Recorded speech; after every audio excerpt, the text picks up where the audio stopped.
आज हम लोगों ने पढ़ना है मेटल एंड नॉन मेटल, ठीक है।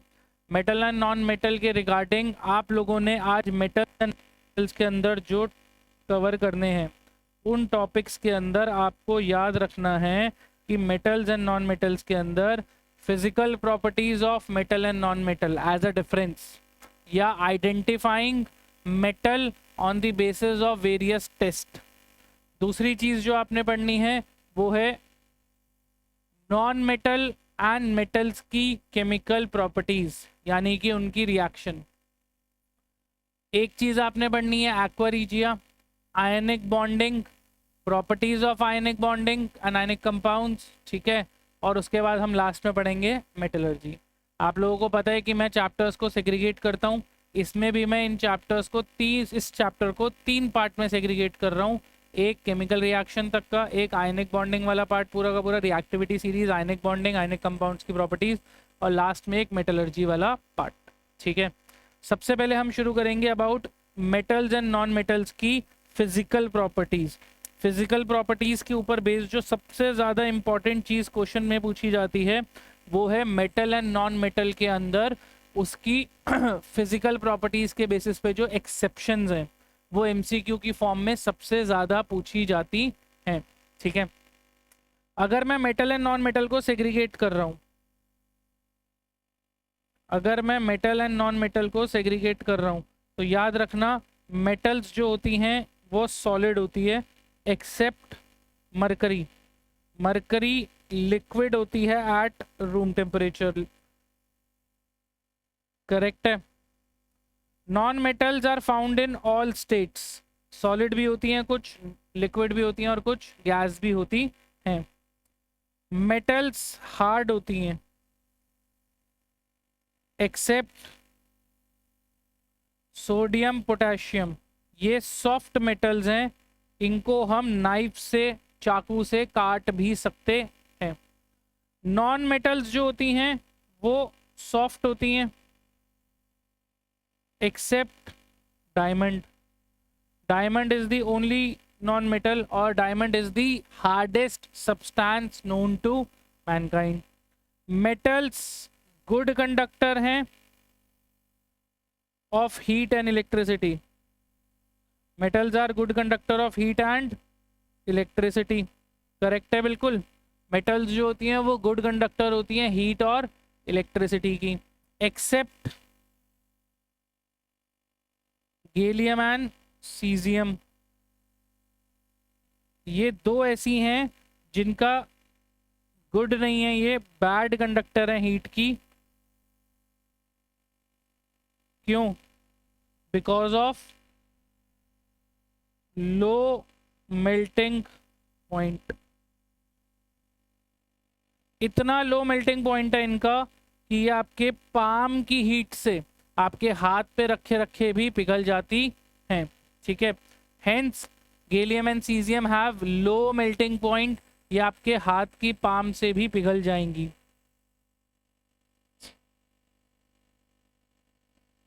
बैड कंडक्टर होते हैं हीट और इलेक्ट्रिसिटी के।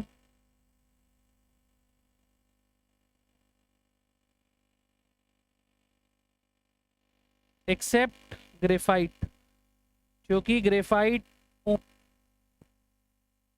Good conductor of electricity.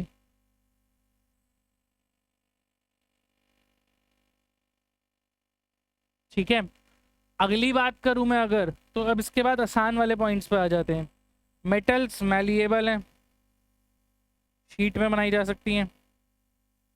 Non metals non malleable हैं, शीट में नहीं बनाई जा सकती। मेटल्स डक्टाइल हैं, वायर्स में बनाई जा सकती हैं, ठीक है। The most ductile metal is gold, ठीक है। The most ductile metal and best conductor of electricity is silver, but silver and gold are expensive metals, इसलिए इनको हम यूज नहीं करते for conduction of electricity, for conducting wires. हम उसके लिए क्या यूज करते हैं? उसके लिए हम यूज करते हैं कॉपर की वायर्स, ठीक है, ठीक है, कॉपर की वायर्स यूज करते हैं। ये नॉन डक्टाइल होती हैं, कैसी होती हैं? नॉन डक्टाइल होती हैं। ये सोनरस होती हैं, साउंड प्रोड्यूस करती हैं ऑन बीटिंग, कौन? Metals are sonorous, non metals are non sonorous.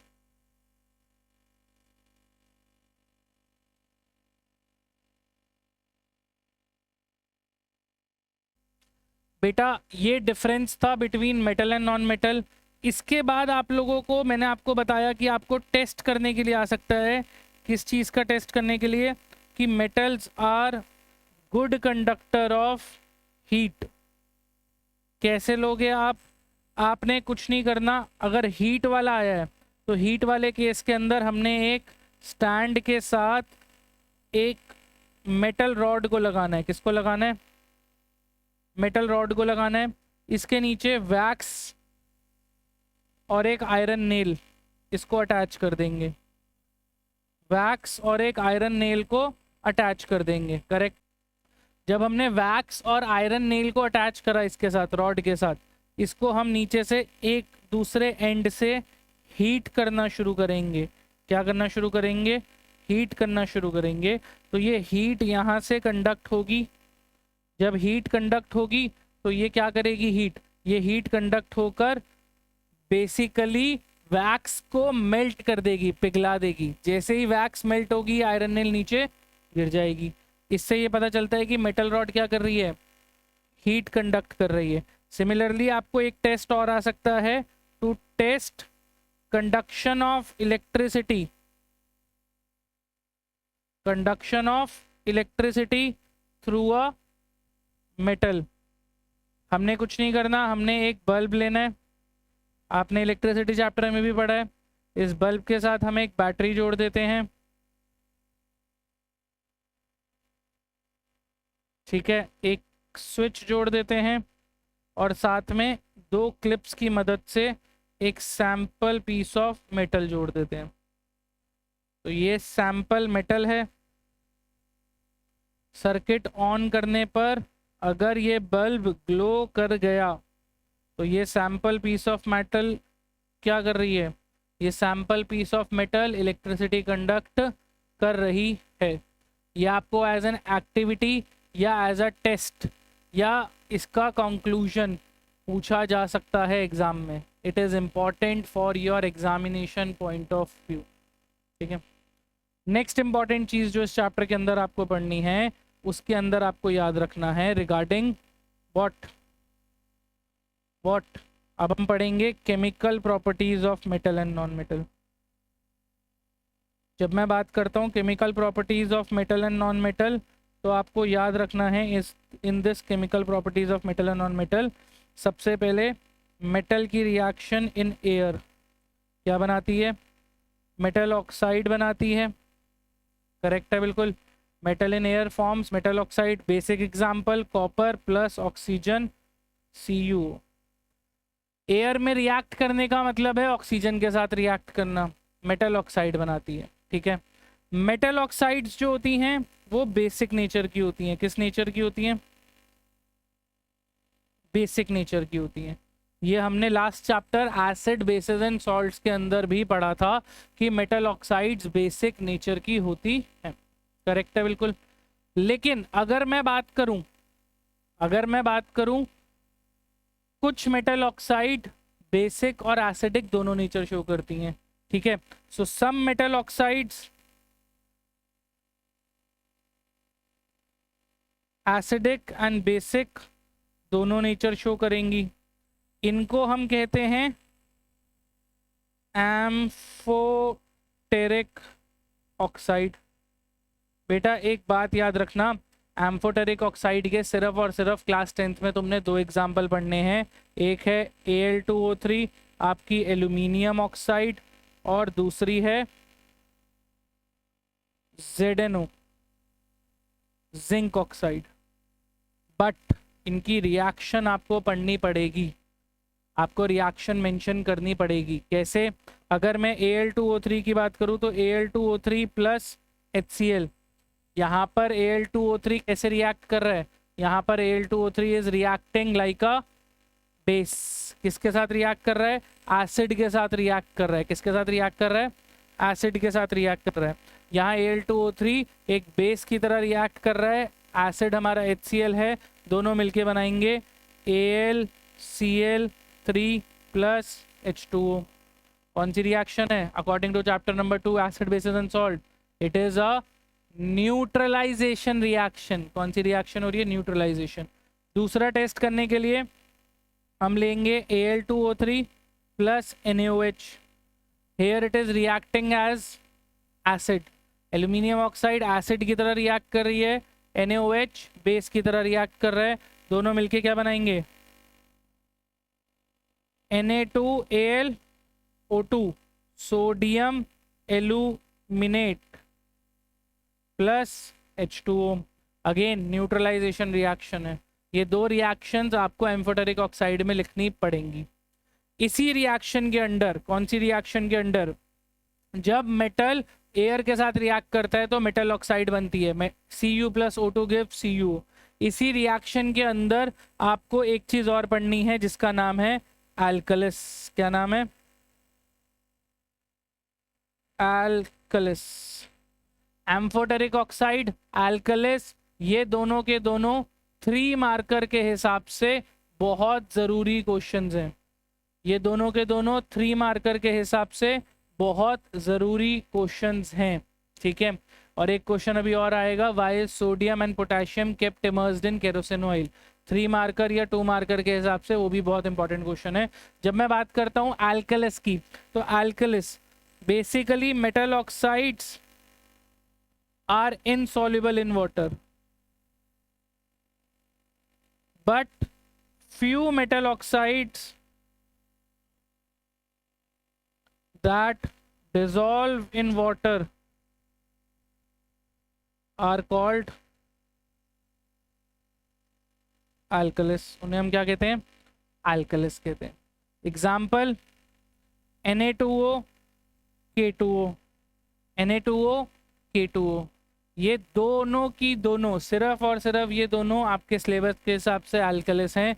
Na2O को जब हम पानी में डिसॉल्व करते हैं तो ये क्या बना लेता है? NaOH। K2O को जब हम पानी में डिसॉल्व करते हैं तो ये बना लेता है KOH। As simple as that, ठीक है। ये है हमारे अल्कलिस, ठीक है। नेक्स्ट अब हम बात करेंगे reaction of various metal with air. जब मैं बात करता हूँ reaction of various metal with air, तो उसके अंदर याद रखना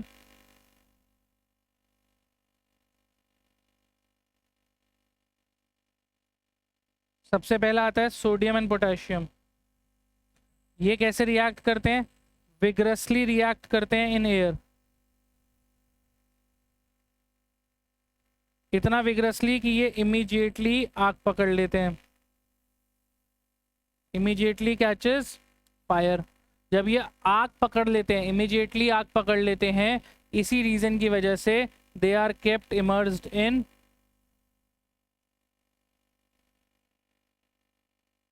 केरोसिन ऑयल। इनको हवा में एक्सपोज नहीं किया जाता, ठीक है। कॉपर के ऊपर black layer of copper oxide आ जाती है, ये इसकी करोजन नहीं है। Copper forms black layer of copper oxide. Aluminium and zinc के ऊपर भी लेयर ऑफ ऑक्साइड आ जाती है, विच प्रिवेंट्स फर्दर ऑक्सीडेशन। इसको और ज़्यादा ऑक्सीडेशन से बचा लेती है, करेक्ट है। Iron doesn't burn in air, लोहा नहीं जलता, but iron filings vigorously do. लोहा नहीं जलेगा लेकिन लोहे का चूरा जलता है, क्योंकि उसके अंदर strong bond of attraction between the iron atoms नहीं देखी जाती। इसके बाद Cu हो गया, mercury, silver, gold do not react with air at all. ये कभी भी एयर के साथ रिएक्ट नहीं करती, they never ever react with air, ठीक है। ये बात क्लियर है इतनी सबको? पक्का, ठीक है। नेक्स्ट रिएक्शन की तरफ मूव करने से पहले एक बार एक क्विक रिवीजन दे रहा हूँ इसकी। Metal plus air gives metal oxide, EU plus O2 give CuO। Amphoteric oxides जो होती हैं वो एसिडिक और बेसिक दोनों नेचर शो करती हैं। एल्यूमिनियम ऑक्साइड और जिंक ऑक्साइड एम्फोटेरिक हैं, एक बार ही उसकी रिएक्शन एसिड के साथ, एक बार ही उसकी रिएक्शन बेस के साथ, दोनों ही केस में सॉल्ट बनेंगे। अल्कलिस जो होता है वो मेटल ऑक्साइड्स हैं जो कि पानी के अंदर डिसॉल्व हो जाती हैं। K2O और Na2O ये दोनों की दोनों अल्कलिस हैं। अलग अलग मेटल की रिएक्शन की बात करूँ तो सोडियम पोटेशियम इतना विग्रसली रिएक्ट करती हैं एयर के साथ कि दे इमीडिएटली कैचेस फायर, इसलिए इन्हें केरोसिन ऑयल में डिप करके रखा जाता है। कॉपर के ऊपर black layer of copper oxide बनती है। एल्यूमिनियम या जिंक के ऊपर भी लेयर ऑफ ऑक्साइड बन जाती है जो उसको फर्दर ऑक्सीडेशन से बचाती है। ठीक है। Iron doesn't burn in air, लोहा नहीं जलता लेकिन लोहे का चूरा विग्रसली जलता है। Mercury silver gold do not react with air at all. Clear है गाइस। नेक्स्ट टॉपिक की तरफ अगर मैं बढ़ूं तो इसमें आएगा reaction of metal with water. ठीक है। मेटल प्लस वाटर क्या बनाता है? मेटल प्लस वाटर आपका मेटल ऑक्साइड बनाएगा प्लस हाइड्रोजन गैस लिबरेट करेगा। अगर पानी की अबंडेंस है, पानी बहुत ज़्यादा क्वांटिटी में है, तो ये मेटल ऑक्साइड फर्दर रिएक्ट करेगी विद वाटर और बना लेगी metal hydro oxide, plus hydrogen gas तो निकल ही रही है। ठीक है। अलग अलग मेटल की बात करते हैं। सबसे पहली मेटल आती है सोडियम या पोटेशियम। सोडियम या पोटेशियम कोल्ड वाटर के साथ रिएक्ट करते हैं। किसके साथ रिएक्ट करते हैं? कोल्ड वाटर के साथ रिएक्ट करते हैं। अगेन मैंने बताया हुआ है, शुरू से बताया हुआ है आप लोगों को कि सोडियम और पोटेशियम सबसे ज़्यादा शरारती मेटल्स हैं, द मोस्ट नोटोरियस मेटल्स। ठीक है। मोस्ट शरारती मेटल्स क्यों? क्योंकि ये मोस्ट रिएक्टिव मेटल्स हैं, सबसे ज़्यादा रिएक्शन कर सकते हैं, सबसे ज़्यादा रिएक्टिव मेटल्स में काउंट होते हैं, रिएक्टिविटी सीरीज में भी टॉप पे आते हैं। ठीक है। जब ये मोस्ट रिएक्टिव मेटल है, इनकी रिएक्शन आसान तो होगी नहीं, अभी भी ये लोग क्या करेंगे? कुछ ना कुछ शरारत करेंगे। शरारत भी ऐसी कि आग लगा देंगे। क्या करेंगे? आग लगा देंगे। पहले हवा में रिएक्ट करा रहे थे तो आग लगा रहे थे, अब इसको पानी के साथ रिएक्ट कराओगे तो भी ये क्या करेंगे? आग लगा देंगे। तो बेसिकली होता क्या है, इनके केस में जो हाइड्रोजन गैस निकलती है वो आग पकड़ लेती है इमीडिएटली। ठीक है। इसलिए हाइड्रोजन गैस बाहर निकली तो सही, लेकिन एकदम से फायर कैच कर लेती है। सो जब भी सोडियम की रिएक्शन लिखूंगा Na+H2O, तो NaOH तो बनाऊंगा, साथ में हाइड्रोजन गैस भी लिखूंगा, साथ में लिखूंगा हीट एनर्जी। क्या लिखूंगा? Heat energy. Same reaction potassium की लिखूंगा तो K+H2O, तो KOH तो बनाऊंगा प्लस H2 गैस और साथ में लिखूंगा हीट एनर्जी। ठीक है गाइस। नेक्स्ट रिएक्शन आती है कैल्शियम की। कैल्शियम भी कोल्ड वाटर के साथ रिएक्ट करेगी, लेकिन इसके अंदर इतनी ज़्यादा रिएक्टिव नहीं है, इतनी ज़्यादा रिएक्शन नहीं करेगी कि आग लग जाए। इसमें बबल्स उठते हैं। ठीक है। क्यूट क्यूट से बुलबुले उठेंगे, वो बबल्स के साथ मेटल स्टिक करेंगे मेटल के नीचे, और मेटल क्या करने लगेगी? फ्लोट करने लगेगी, तैरने लगेगी। तो जब भी हम रिएक्शन लिखेंगे तो Ca+H2O give CaOH whole twice plus hydrogen gas. Hydrogen gas के बबल्स स्टिक कर जाते हैं मेटल सरफेस के साथ and metal starts to float. Metal क्या करने लगती है? फ्लोट करने लगती है। ठीक है। सिमिलरली मैग्नीशियम Mg ये भी रिएक्ट करता है किसके साथ? वार्म वाटर के साथ। किसके साथ रिएक्ट करता है? वार्म वाटर के साथ। इसके केस में भी हाइड्रोजन गैस के बबल्स मेक मेटल फ्लोट।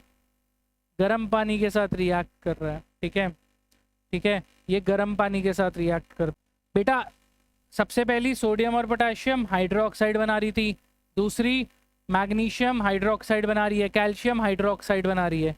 लेकिन जो हमारी तीन अब मेटल्स हैं Zn, Fe और एल्यूमिनियम, ये ना तो कोल्ड वाटर के साथ,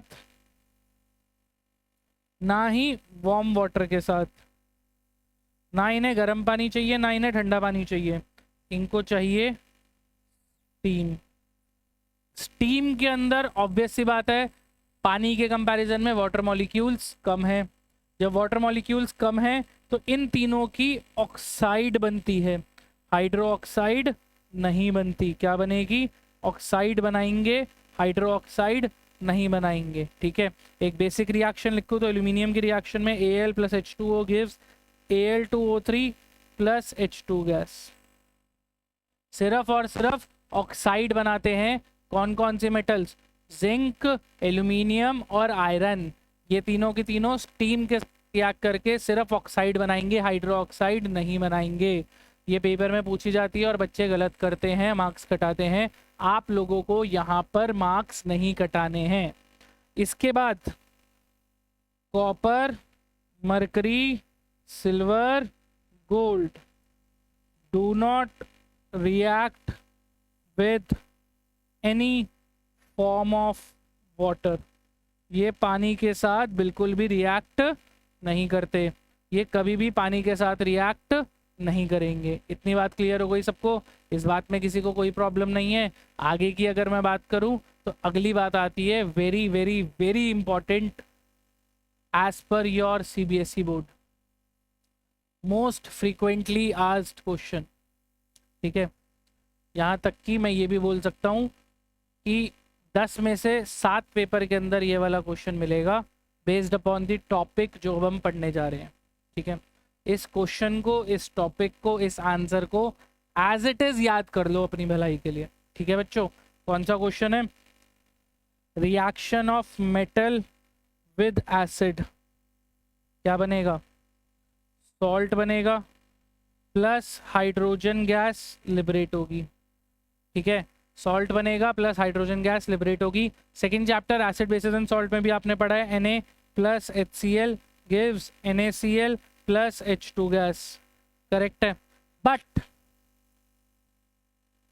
why hydrogen gas is not liberated when metal reacts with dilute HNO3। Coming back to it, अगर मैं बात कर रहा हूँ यहाँ पर तो HNO3 के साथ, HNO3 is your nitric acid, one of the strongest acid. ठीक है, HNO3 के साथ कभी भी हाइड्रोजन गैस लिबरेट नहीं होती। क्यों नहीं होती, इसकी बात समझते हैं। HNO3 एक स्ट्रॉन्ग ऑक्सीडाइजिंग एजेंट है। क्या है? Strong oxidizing agent. इतना स्ट्रॉन्ग ऑक्सीडाइजिंग एजेंट है कि ये हाइड्रोजन को ऑक्सीडाइज कर देता है to form water H2O। Hydrogen को तो ऑक्सीडाइज कर दिया और पानी बना दिया, एंड रिड्यूसेस इटसेल्फ, खुद को रिड्यूस कर लेता है into any of the oxides of nitrogen.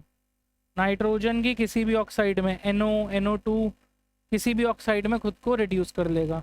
मतलब ये हुआ कि आपका 3 नंबर का एक डायरेक्ट क्वेश्चन है, why hydrogen gas is not liberated when metal reacts with dilute HNO3। आप लिखोगे क्या?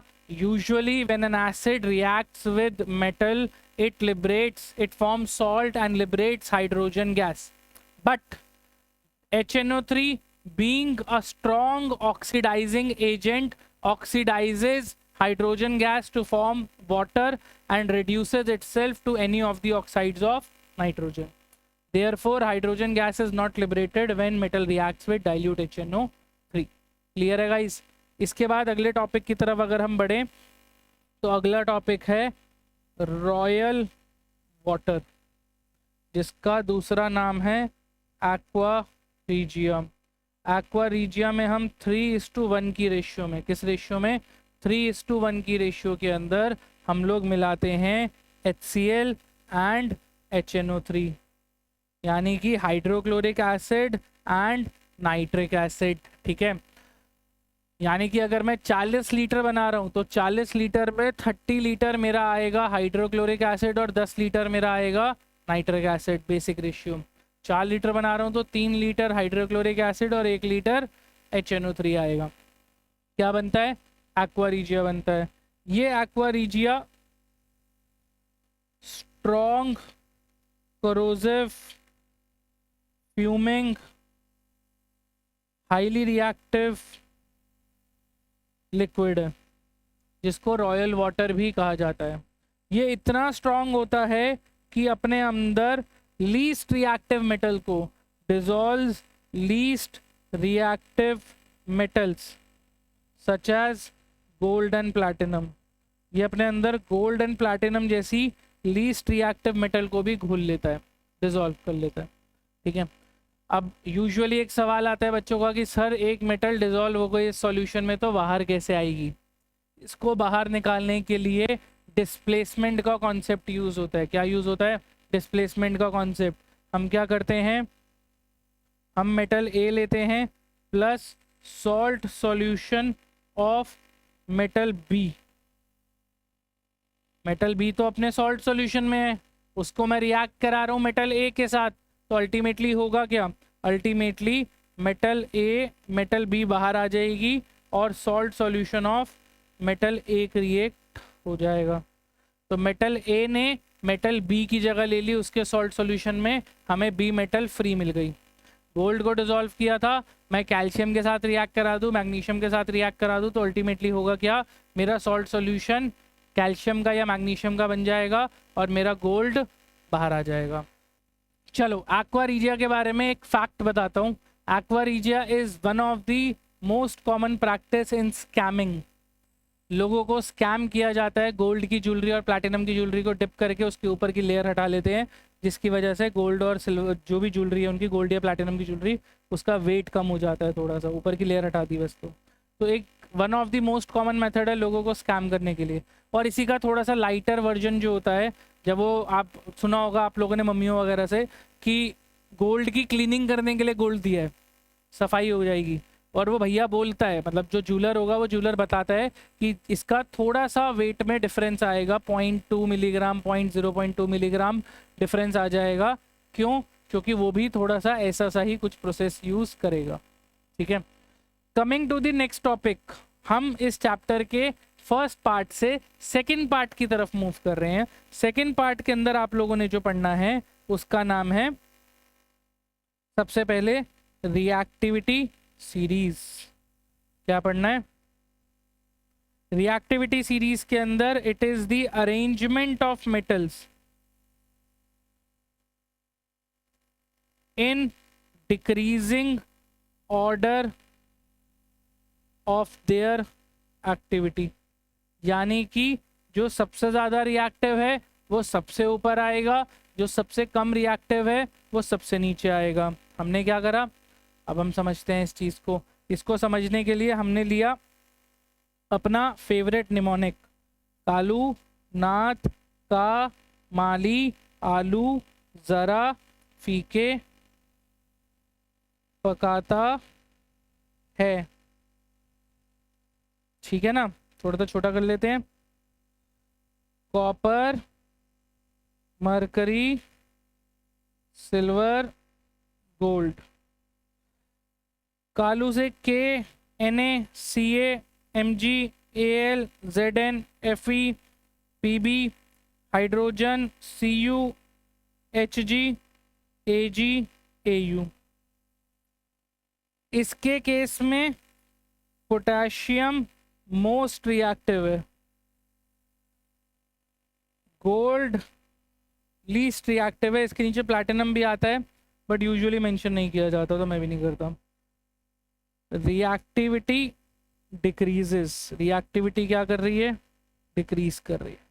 रिएक्टिविटी डिक्रीजेस, ऊपर से नीचे रिएक्टिविटी डिक्रीज कर रही है। ठीक है, ये मोस्ट रिएक्टिव, ये लीस्ट रिएक्टिव। ये सीरीज पता होनी बहुत ज़रूरी है। एलिमेंट्स के atomic number, electronic distribution, electronic configuration जिसको हम कहते हैं, वो पता होनी बहुत ज़रूरी है फॉर फॉर्मिंग आयनिक कंपाउंड्स। ठीक है, ये reactivity series chapter 1, chapter 2, chapter 3 and even chapter 4 के लिए भी पता होनी ज़रूरी है, क्योंकि इसी रिएक्टिविटी सीरीज के बेसिस पर डिस्प्लेसमेंट वाले क्वेश्चंस जो होते हैं वो आप लोगों के पेपर में पूछे जाते हैं। ठीक है, coming to the next topic, अगर मैं अगले टॉपिक की बात करूं तो मेरे नेक्स्ट टॉपिक के अंदर है आयनिक बॉन्डिंग। बेटा क्लास 10th के अंदर ना हम लोगों ने 2 तरीके की बॉन्डिंग पढ़नी है, ठीक है। एक है आयनिक बॉन्डिंग और दूसरी है कोवेलेंट बॉन्डिंग। आयनिक बॉन्डिंग जो होती है वो एक तरीके से लॉस और गेन है, ठीक है। कोई दे देगा और कोई ले लेगा, गलत मतलब में मत लेना, कोई इलेक्ट्रॉन दे देगा और कोई इलेक्ट्रॉन ले लेगा, ठीक है। It is a sort of business deal. किसी ने इलेक्ट्रॉन को लूज करा, किसी ने इलेक्ट्रॉन को गेन करा। दूसरे तरीके की बॉन्डिंग कोवेलेंट बॉन्डिंग है। Covalent bonding is a mutual relation, ठीक है। It is a mutual relation, it is a friendship. Friendship के अंदर होती है शेयरिंग, ठीक है। उसके अंदर इलेक्ट्रॉन आपस में 2 एटम्स शेयर करते हैं, ठीक है। 2 एटम्स के बीच में इलेक्ट्रॉन की शेयरिंग होती है, करेक्ट है। आयनिक बॉन्डिंग के अंदर लॉस और गेन ऑफ इलेक्ट्रॉन होगा। क्या होगा? लॉस और गेन ऑफ इलेक्ट्रॉन्स। जब मैंने बोला लॉस और गेन ऑफ इलेक्ट्रॉन्स, तो आप लोगों को पता है कि जितने भी मेटल्स हैं उनके आउटर मोस्ट शेल में होते हैं 1 इलेक्ट्रॉन, 2 इलेक्ट्रॉन और 3 इलेक्ट्रॉन। इसीलिए मेटल्स इलेक्ट्रॉन लूज करते हैं और कैटायन फॉर्म करते हैं, पॉजिटिव चार्ज वाला, पॉजिटिव चार्ज वाला, ठीक है। इसीलिए सोडियम जिसका एटॉमिक नंबर 11 है वो बनाएगा Na+। एक एग्जांपल दे रहा हूं आप लोगों को, ठीक है। On the other hand non metals के आउटर मोस्ट शेल में यूजुअली होते हैं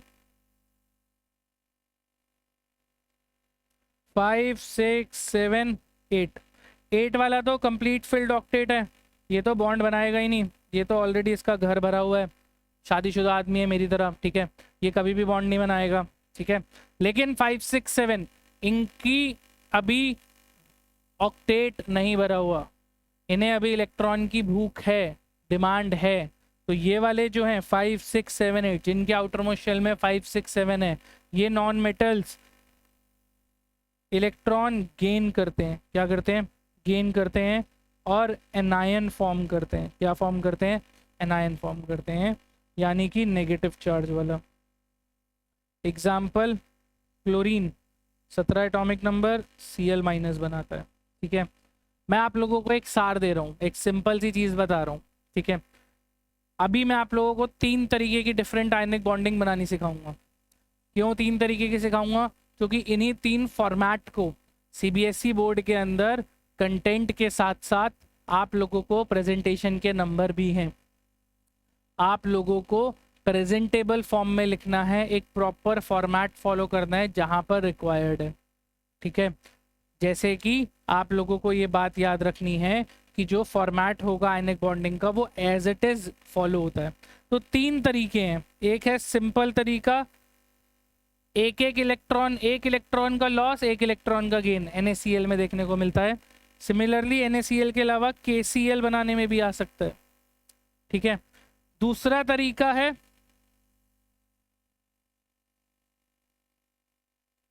दो एटम ने एक इलेक्ट्रॉन लूज करा और एक नॉन मेटल ने वो दोनों गेन कर लिए, Na2O, ठीक है।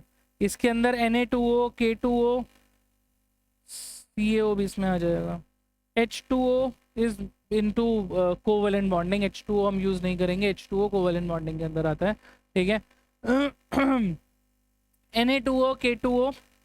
तीसरा तरीका है MgCl2, CaCl2। यहाँ पर क्या देखने को मिलेगा? यहाँ पर एक एटम 2 इलेक्ट्रॉन लूज कर रहा है और 2 अलग अलग नॉन मेटल के एटम्स एक इलेक्ट्रॉन गेन कर रहे हैं। इन तीनों का फॉर्मेट ऑलमोस्ट सिमिलर है, बेसिक फॉर्मेट, बट कहाँ प्लस लगना है, कहाँ 2 मेंशन होना है, कहाँ माइनस मेंशन होना है, वो अलग से लिखा जाता है, ठीक है।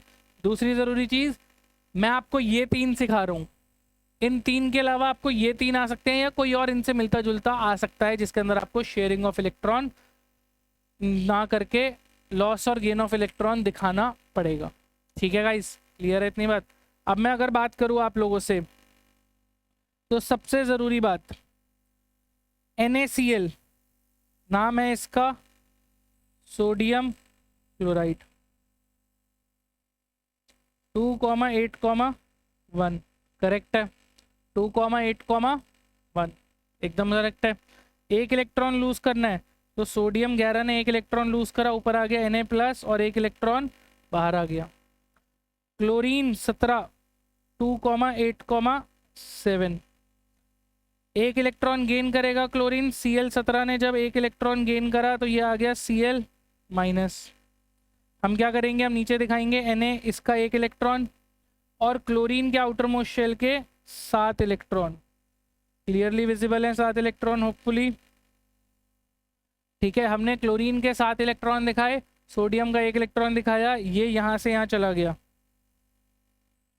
एरो फाइनल प्रोडक्ट क्या बनेगा हमारा, स्मॉलर राउंड ब्रैकेट्स में Na+, बड़े स्क्वायर ब्रैकेट्स में Cl आएगा। 1 2 3 4 5 6 7, ये 7 तो इसके अपने थे, एक जो इसने सोडियम से लिया और ऊपर माइनस चार्ज। क्लियर है गाइस, इस बात में किसी को कोई प्रॉब्लम है? नहीं है, कूल है।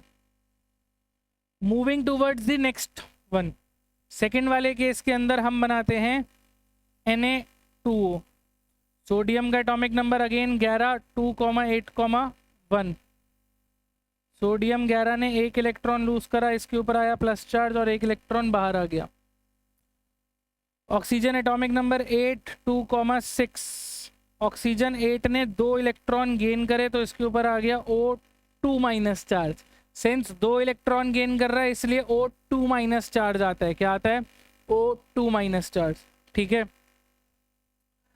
नेक्स्ट इंपॉर्टेंट चीज, ऑक्सीजन 8 ने जब 2 इलेक्ट्रॉन गेन कर लिए, 2- चार्ज आ गया। अब हमें 2 सोडियम दिखाने पड़ेंगे, जो कि हमारे फॉर्मूले में भी कितने हैं, 2 सोडियम के एटम है। कितने दिखाऊंगा? 2 सोडियम दिखाऊंगा। ठीक है, दोनों सोडियम से ऑक्सीजन के अपने 6 इलेक्ट्रॉन थे, एक एक इलेक्ट्रॉन इसके पास चला जाएगा। चला गया। फॉर्मेट में सोडियम के ऊपर तो प्लस का चार्ज ही आएगा, एक सोडियम के ऊपर, इसके नीचे साइड में क्या आएगा, 2 आएगा। ऑक्सीजन का बड़ा ब्रैकेट 1 2 3 4 5 6 7 8 2-।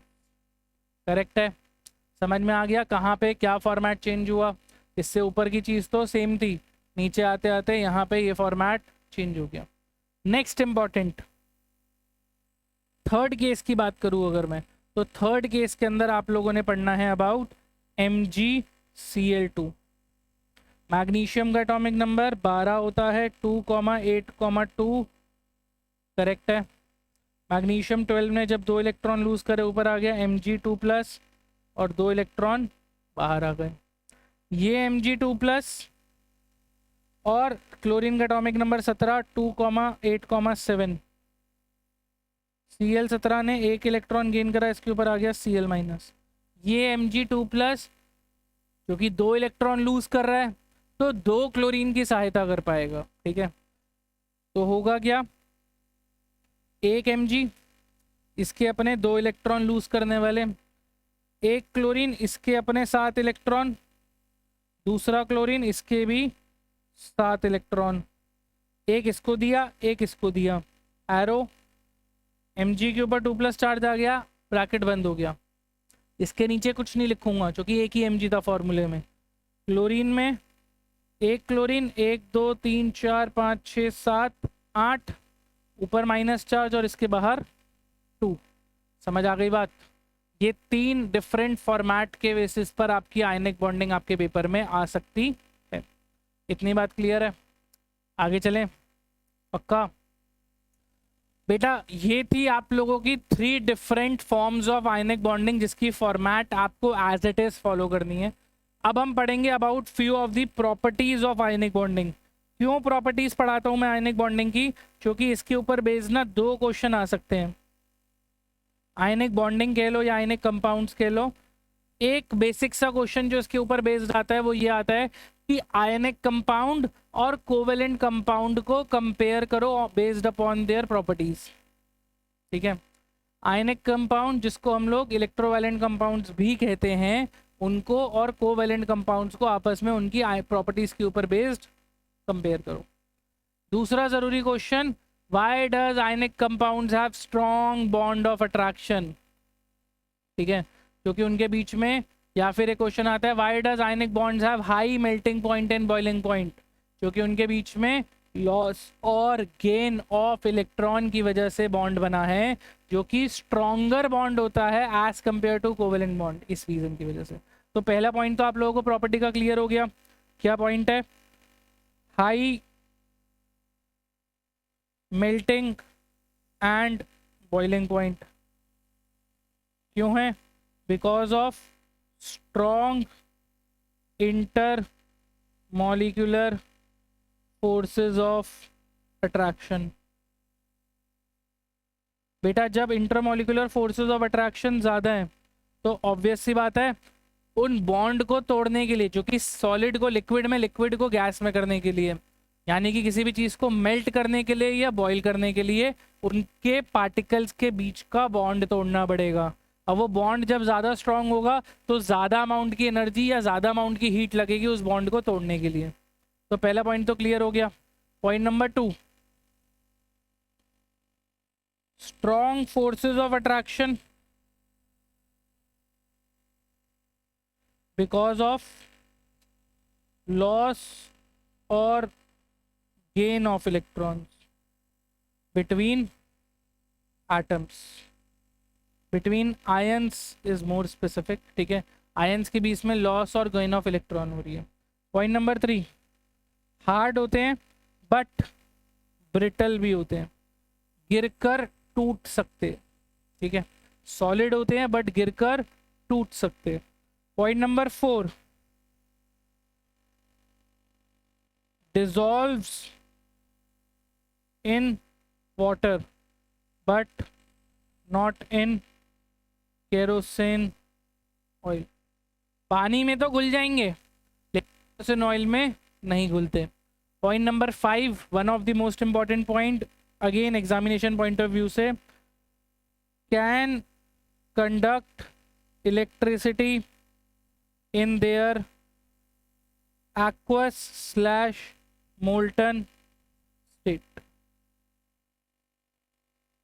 सो basically aqueous slash molten state के अंदर, इनके अंदर, किनके अंदर, इन आयनिक कंपाउंड्स को जब पानी के अंदर घोल दिया जाता है तो aqueous slash molten state के अंदर ये आयनिक कंपाउंड्स बहुत ईजिली फ्री आयंस ले लेते हैं।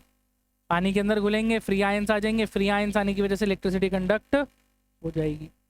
बात क्लियर हो गई। इसी के साथ मेटल्स एंड नॉन मेटल्स का पार्ट 2 एंड होता है। हम मूव कर रहे हैं टूवर्ड्स पार्ट 3। पार्ट 3 छोटे छोटे डेफिनेशंस एंड 3+1 4 मेजर क्वेश्चंस। छोटी छोटी डेफिनेशन याद करनी है और 4 मेजर क्वेश्चन प्रिपेयर करने हैं, ठीक है, based upon the reactivity series. Metallurgy reactivity series के बेसिस पर होती है। कैसे होती है वो सुनो और समझो। हार्डली 10 मिनट या 15 मिनट का टॉपिक है, खत्म हो जाएगा, चैप्टर खत्म हो जाएगा, ठीक है। Starting with this thing, metallurgy. सबसे पहले मेटलर्जी के, metallurgy is the art of deriving metal from its ore, ठीक है। बट और क्या है? और समझने से पहले हम समझते हैं मिनरल्स। अर्थ क्रस्ट के अंदर अबंडेंस में जहां पर मेटल प्रेजेंट हो, अर्थ क्रस्ट के अंदर जहां पर बहुत ही ज्यादा अबंडेंस में, बहुत ही ह्यूज क्वांटिटी के अंदर मेटल प्रेजेंट होती है, वो होती है आपकी मिनरल। जिन मिनरल से प्रॉफिटेबली, ठीक है, जिन मिनरल से प्रॉफिटेबली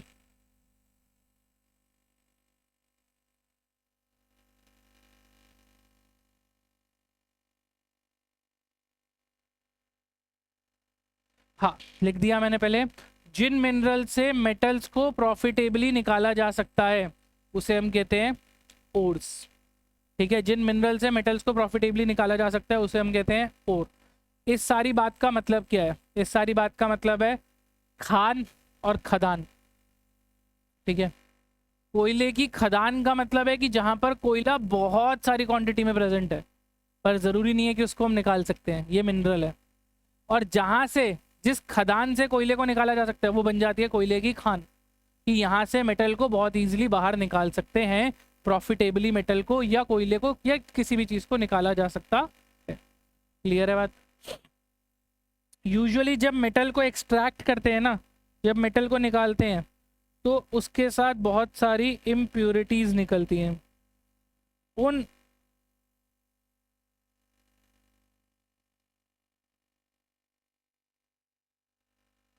उन इम्प्योरिटीज को हम कहते हैं गैंग्यू। क्या कहते हैं?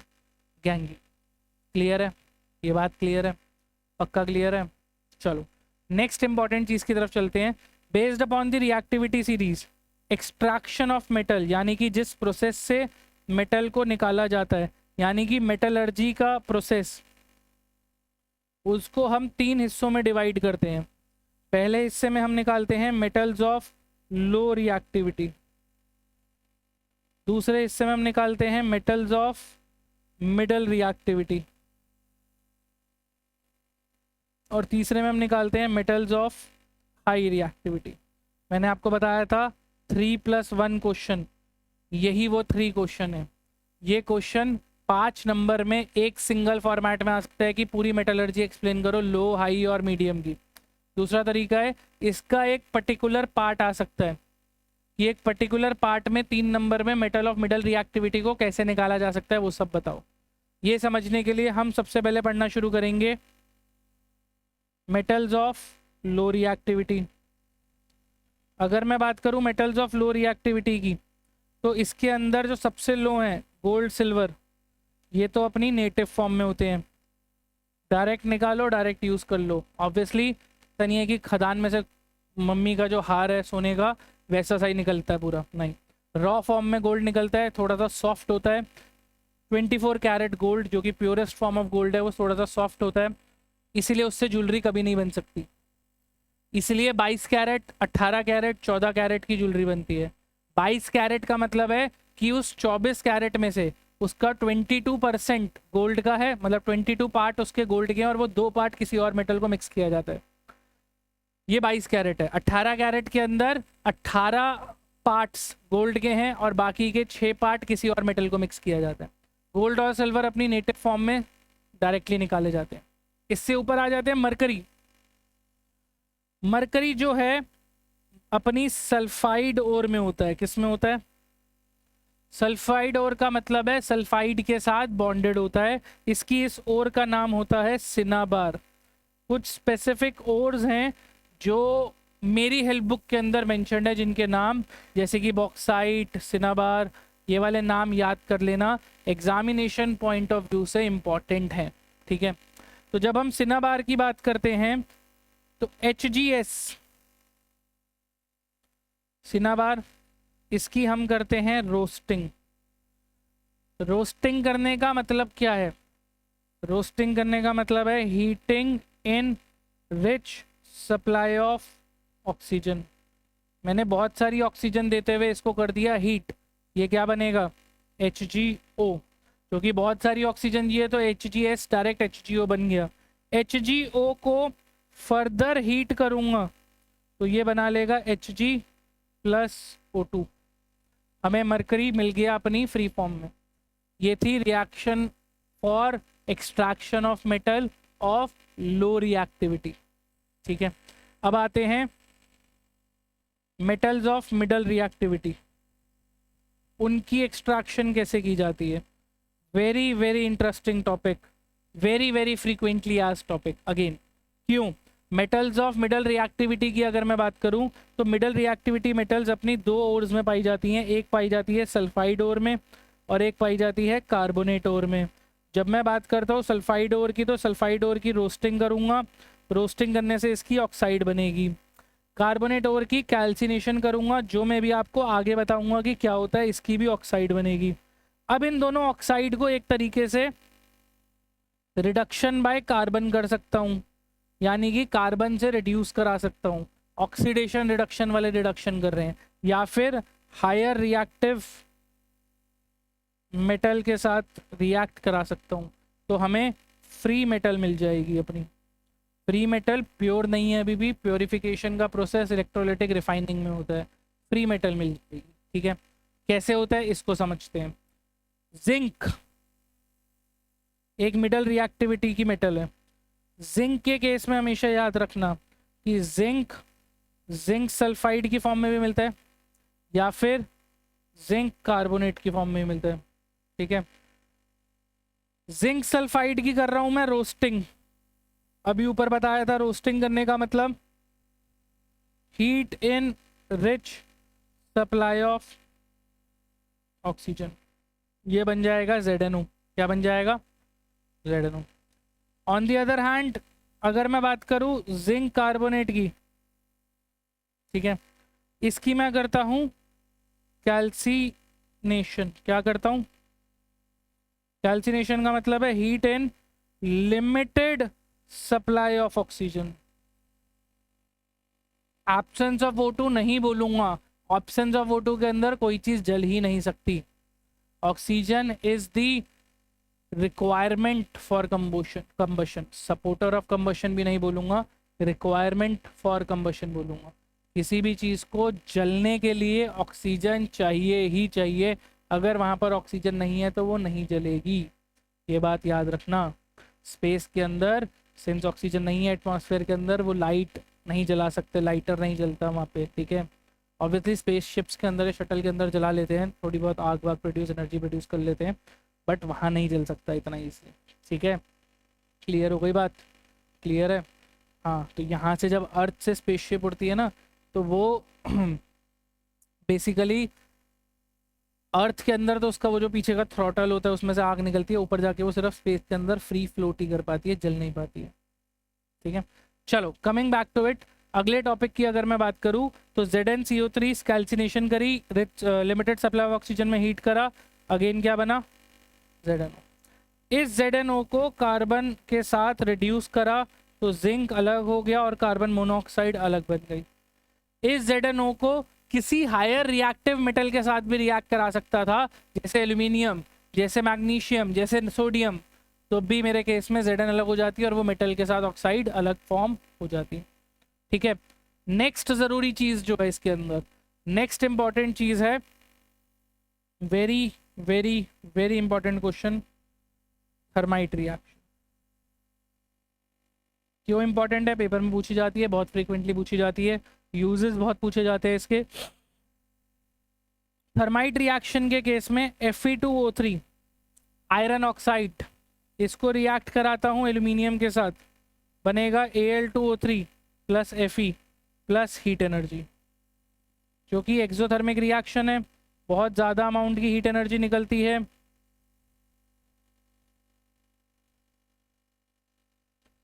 इस हीट की वजह से ये जो आयरन बन रहा है ये अपनी मोल्टन फॉर्म में बनता है, पिघला हुआ निकलता है।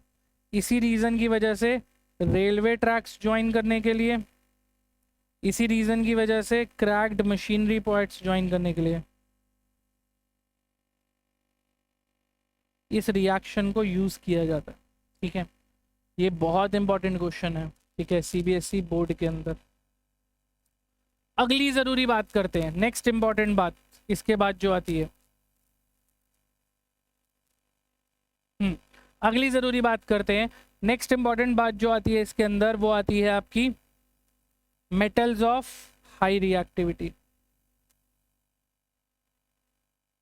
अगर मैं बात कर रहा हूँ मेटल्स ऑफ हाई रिएक्टिविटी की, तो मेटल्स ऑफ हाई रिएक्टिविटी के अंदर याद रखना सोडियम और पोटेशियम एक्सट्रैक्ट करने हैं मेजरली। ये यूजुअली अपने आयनिक कंपाउंड की फॉर्म में होते हैं। किस फॉर्म में होते हैं? आयनिक कंपाउंड की फॉर्म में होते हैं।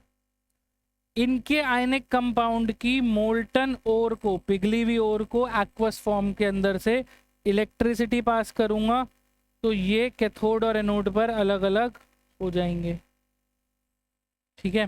क्या करा मैंने लिया NaCl एक्वस फॉर्म में, इसमें से क्या पास करी? इलेक्ट्रिसिटी पास करी। Na प्लस Cl माइनस, ये एट कैथोड इकट्ठी हो जाएगी, ये एट एनोड इकट्ठी हो जाएगी। This entire process is known as electrolytic reduction. Electricity की मदद से रिड्यूस कर दिया गया है, not electrolytic refining. Electrolytic refining एक अलग प्रोसेस है, ये इलेक्ट्रोलिटिक रिडक्शन का प्रोसेस है जिसके अंदर उसके आयनिक कंपाउंड की मोल्टन फॉर्म में, एक्वस फॉर्म में से इलेक्ट्रिसिटी पास करते हैं। सोडियम अलग हो जाता है, क्लोरीन अलग हो जाता है। बात क्लियर है? अब आते हैं इस चैप्टर के लास्ट टॉपिक के ऊपर। अगर मैं इस चैप्टर के लास्ट टॉपिक की बात करूं तो उसके अंदर हमने पढ़ना है electrolytic refining. Electrolytic refining very very beautifully explained in my notes. एक बहुत सुंदर सा पैराग्राफ और एक बहुत सुंदर सा डायग्राम है। 3 या 5 नंबर का क्वेश्चन आया, डायग्राम के साथ पैराग्राफ बना दो, लिख दो, पूरा का पूरा डायग्राम बना दो, लेबल कर दो, पूरे नंबर मिलेंगे। 5/5 मिलेंगे, 3/3 मिलेंगे। ठीक है, इलेक्ट्रोलिटिक रिफाइनिंग समझने के लिए इसका डायग्राम समझते हैं। दोनों वर्ड्स हैं, इलेक्ट्रोलिटिक मैंने पहले भी बताया था, electro means electricity, lytic means break down.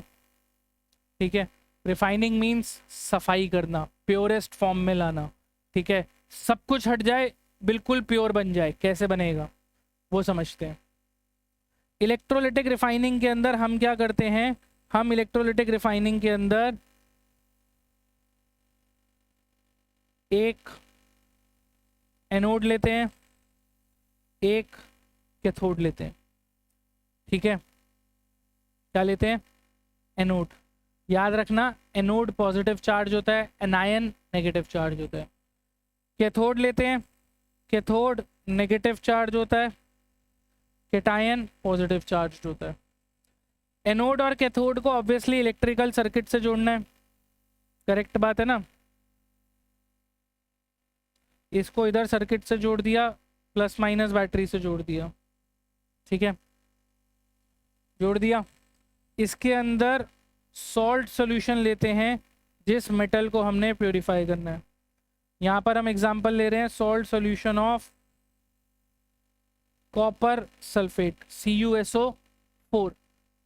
Copper sulphate का मैंने सॉल्ट सॉल्यूशन लिया है, तो मुझे कौन सी मेटल प्योर करनी है? कॉपर प्योर करनी है। ठीक है, एनोड के ऊपर मैं लूंगा इम्प्योर कॉपर की स्ट्रिप।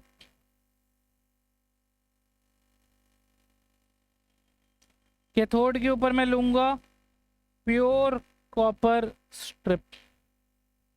ठीक है, एक के ऊपर मैंने लिया इम्प्योर कॉपर स्ट्रिप, एक के ऊपर मैंने लिया प्योर कॉपर स्ट्रिप। क्यों? कॉपर के जो आयंस हैं, कॉपर के जो आयंस हैं वो होते हैं पॉजिटिवली चार्ज्ड। ठीक है, यानी कि वो हैं कैटायन। जैसे ही मैंने सर्किट का स्विच ऑन किया, करंट फ्लो होने दिया, जो कॉपर के आयंस होंगे और जो एनोड है दोनों पॉजिटिव हैं, दोनों आपस में एक दूसरे को क्या करेंगे? रिपेल करेंगे। क्या करेंगे? रिपेल करेंगे। यहां से कॉपर के आयंस निकलकर किस में आ जाएंगे? सॉल्यूशन में आ जाएंगे। किस में आ जाएंगे? सॉल्यूशन में आ जाएंगे। सॉल्यूशन में कॉपर आयंस की कंसंट्रेशन बढ़नी शुरू हो गई। जब सॉल्यूशन में कॉपर आयंस की कंसंट्रेशन बढ़नी शुरू हो गई तो उसको बैलेंस आउट करने के लिए फ्री कॉपर के आयंस कहाँ इकट्ठे होने लग जाएंगे? At cathode.